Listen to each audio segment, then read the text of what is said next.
Morning. Morning. How you doing? Good. So, big challenge for the whole team, but defense is going to have a big challenge. What's your level of confidence that they can rise to the challenge and do what they need to do to win? Yeah, that's the big matchup.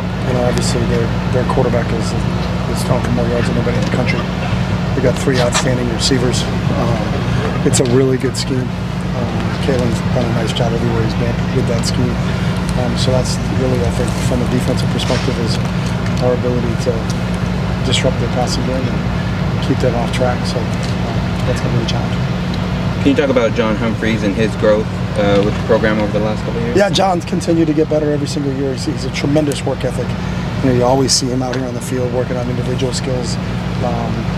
Just got a great mindset when it comes to getting better on a daily basis. You know, he's a tall, long corner.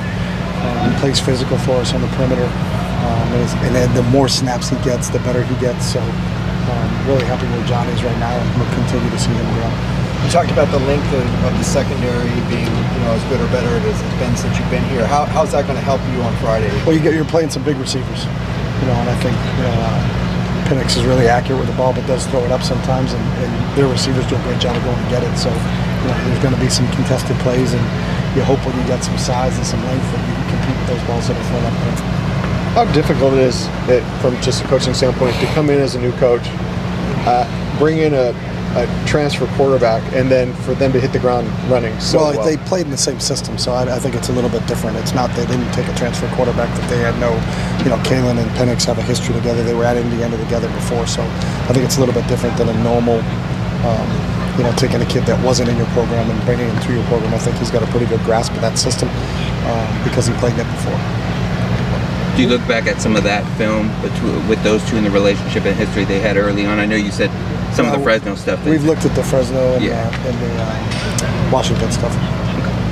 As far as those 3 receivers that you mentioned, what do they each present as far as challenges individually? Well, they're all tall and long, and each guy seems like in different games, each guy has been the standout guy. So I think it depends on what you do coverage-wise. Penix is really good at figuring out, kind of what the matchup is and what the matchup is they want to exploit. So, very rarely do you go into a game where there's 3 really outstanding receivers. And that's the big thing. Usually, sometimes it's always slanted. Hey, this guy gets the most targets, and then it drops off after that. This week, it kind of seems like it's in a week-to-week thing on who's been the guy that stepped up to them and who's been the feature guy. So, you just can't focus and concentrate on just one guy on the perimeter. You got to focus on all 3 of those guys.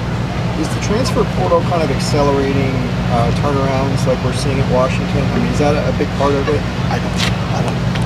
I think you can look at one-offs and say it does, and then you look at the other way and say it doesn't. So I don't think there's enough data or history on that just to be able to say that's what the reason is. So. Losing some interior defensive linemen, how key is Magna been, the former walk-on coming on? Yeah, David's been great, and really happy for him. He's worked extremely hard since he's been here. That's kind of a common theme with all of our guys. They got a tremendous work ethic. So David's getting out of everything that he puts into it. And I think you're starting to see that. I thought he really showed up in the Colorado game. He's a big, strong, physical guy that works extremely hard, and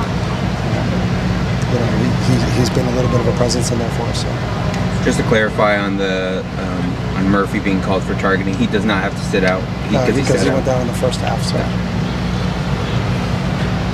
Jay Toya, is he good now, or is he still? We'll see what he can do today. Any update on Kane Madrano? Yeah, Kane's running around today. Gary Smith? We'll see what Gary can do today also. John Gaines?